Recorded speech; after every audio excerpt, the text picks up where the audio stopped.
$469 billion. That's how much money startups raised in 2025. Money, it's the lifeblood of any startup, especially yours. But in today's competitive fundraising environment, how do you just get investors to hand it over?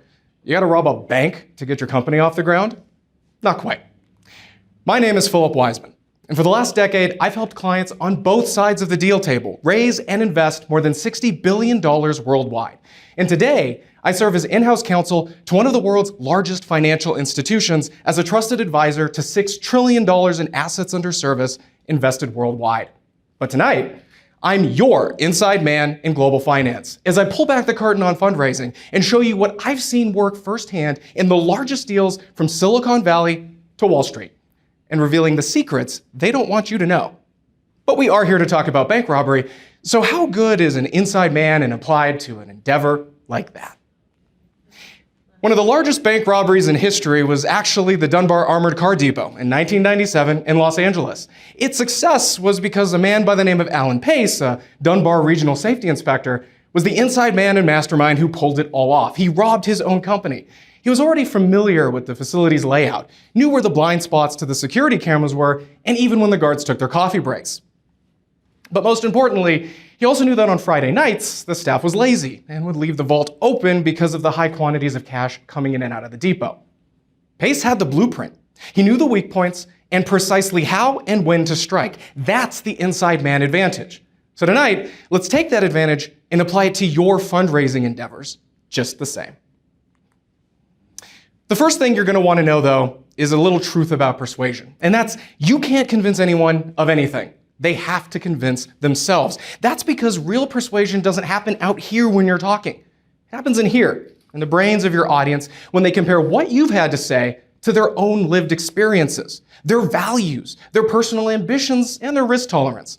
That's why the best way to convince someone else to do something you want is to prompt them to consider and persuade themselves that it's actually aligned with what they want. That's how you get them to do things. The blueprint of getting an investment is relatively easy to read. In theory, investors will give you their money once they believe the risks are lower than the returns they can receive. And in practice, the way to move this curve is the same as the foundation to any good con: establishing trust. So tonight we're going to have an overview of several technical aspects in how to present information and several substantive aspects in what information to present to establish that trust and get you their money. Starting with the technical, the four aspects I want to consider this evening are clarity, confidence, honesty, and knowing your audience. Regarding clarity, if you take away nothing else from this talk, I want you to always remember that those who communicate the clearest can persuade the most. Clear communication minimizes misunderstandings, fills in the blanks, and helps your audience fully grasp what it is you're trying to get them to know. In fact, humans are very much more likely to trust what we clearly understand than what we clearly don't. So here's how to do that. First, plan what you're going to say ahead of time. Be familiar with your main points, the key facts, and the order in which you want to present them. It also helps if you provide a roadmap or outline to your audience, kind of like this. The visual representation helps them contextualize point by point and the relationships between what you're saying. Third, make sure that you stay on message. Too many digressions and sidetracks at best waste everyone's time, which investors hate, and at worst, actually leads them astray and they lose the main point in the process. And lastly, be concise. Overwhelming your audience with needless information can only lead them to forget some things while they're trying to remember others. A good rule of thumb is that you should always feel like you have more to say about a subject when you're done speaking, or else you probably talk too much. Next, let's talk about confidence. Humans instinctively trust confidence more than insecurity. Imagine a superhero. Are they kind of crouched over in the corner and barely noticeable? Of course not. They're standing front and center, hands on their hips, bold and announcing to the world they're here to save the day. That's confidence. Feel the difference? Your investors will too. Subconsciously, that confidence enhances their trust in what you're saying. So how do you do that? How do you build that? Well, first, you got to believe what you're saying. If you don't believe what you're saying, neither will they. And that's for any number of reasons, largely among them that most communication is nonverbal and involuntary. So if you're telling me something and you don't believe it, chances are your body language is going to give you away. And if I pick up on that, I'm not going to believe you either. And that's why it's so important to be confident believe what you're saying, and then say it. Next, let's talk about honesty. If you don't know something, you should just fake it till you make it, right?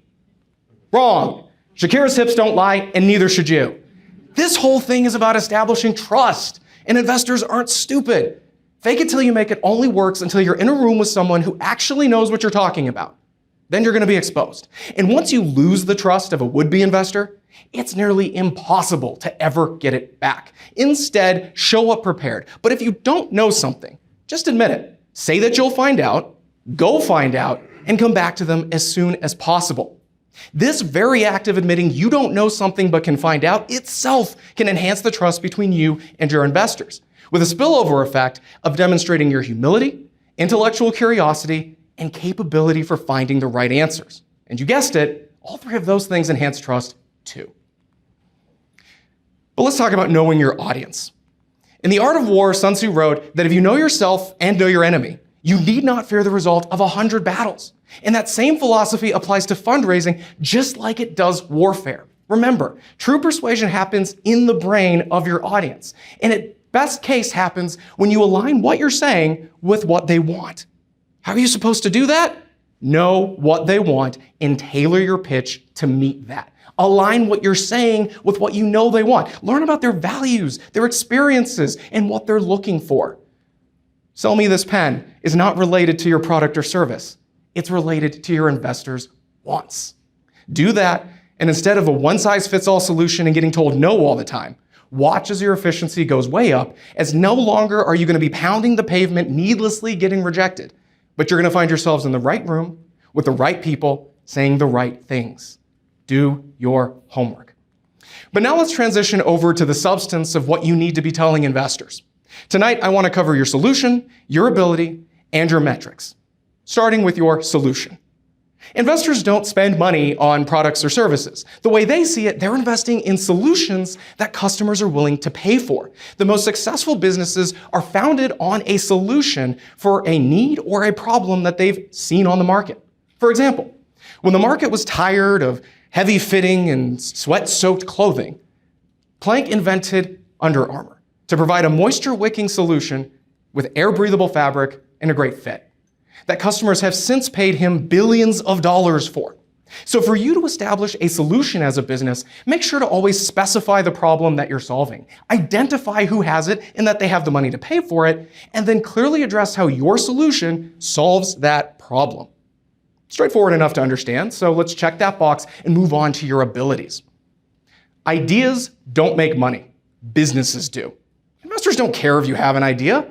They're a dime a dozen. What they care about is that you can execute on that idea and deliver results. So you're going to want to make sure that you address your execution capability, your adaptability, as well as your knowledge and experience. Execution capability is the capacity of your team to carry out your business plan consistently. And for a great example of who does that really well, look no further than your friendly neighborhood Waffle House. Their strategy is simple.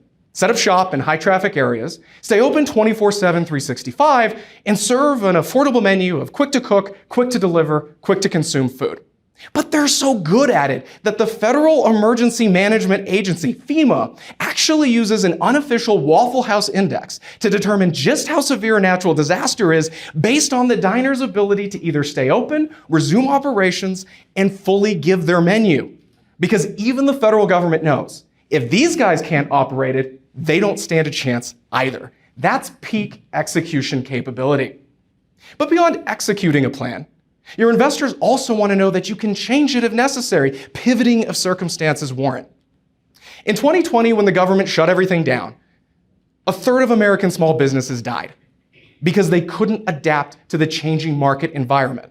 And let me be honest, there will always be unforeseeable circumstances, external and out of your control, that will impact your business, and investors know this. So be sure to tell them how you can identify and pivot your business operations to survive all economic climates, and that their investment isn't going to be sunk like the Titanic the first time something unpredictable happens. And lastly, make sure that you support your talk with the walk. Investors don't care so much that you use ChatGPT to come up with a convincing sounding pitch. Instead, they are much more convinced and trust you more when they know that your words are supported by relevant experience, applicable expertise, and a team with the knowledge and skill set to handle all aspects of your business. Not only the technical specifications of your particular product or service, but business know-how. Because you can't provide a solution as a business unless you can run a business. So don't go it alone. Build a team, not only with the technical experiences and expertise for a program or software, drilling equipment, or whatever you might be selling, but a team capable of running a business. And if you're missing something, don't be afraid to go out and bring someone in who knows. Because an experienced team of professionals tells an investor more than anything else that not only can you talk the talk, but you can walk the walk too. And lastly, let's talk about metrics. Not all numbers are created equal. There's a very critical difference between metrics that underscore real business value and metrics that simply give the illusion of success and make you feel good. For example, social media clout. And let's see what happened to a company known as Nasty Gal. From 2006 to 2016, Sophia Amorosa took her eBay account and turned it into a multinational selling vintage clothing brand. In 2015, bragging that they had over 4 million followers on social media as a perfect value for investors. Quickly followed in 2016 by declaring bankruptcy. Because vanity metrics can never overcome real business challenges like a high cash burn rate, increasing competition, or decreasing consumption among customers. So instead of focusing on vanity metrics like TikTok followers or Facebook likes, focus on real business metrics that give the real story of real value, like recurring revenue and customer acquisition cost and lifetime value, and of course, profit and margin. Again, real numbers with real value that tell investors you're the real deal. And with that, you have the blueprint to your very own heist. And you know that the combination to the vault of investors' wallets is unlocked using the technical and substantive presentation points we covered this evening, because you know that the entire thing is based on trust. That's how you persuade someone to convince themselves to give you their money. The title of this talk is How to Get Away with Bank Robbery. And get away with it you will, because you're not a thief. You're not stealing anything. Instead, you're forming a relationship with your investors based on a foundation of trust to proceed to a more profitable future where we all win. In fact, I guess the only real robbery that's happening is in convincing them to convince themselves to steal the authorship behind your idea to invest in you in the first place, letting them think it was their idea all along. And something tells me you're going to be okay with that. So I challenge you to go out into the world, be authentic, be prepared, and be bold. Because just like a vault door left open in Los Angeles, California, the money is there, waiting for you to walk right in and take it. And that's how to get away with bank robbery. Thanks for coming to my TED Talk.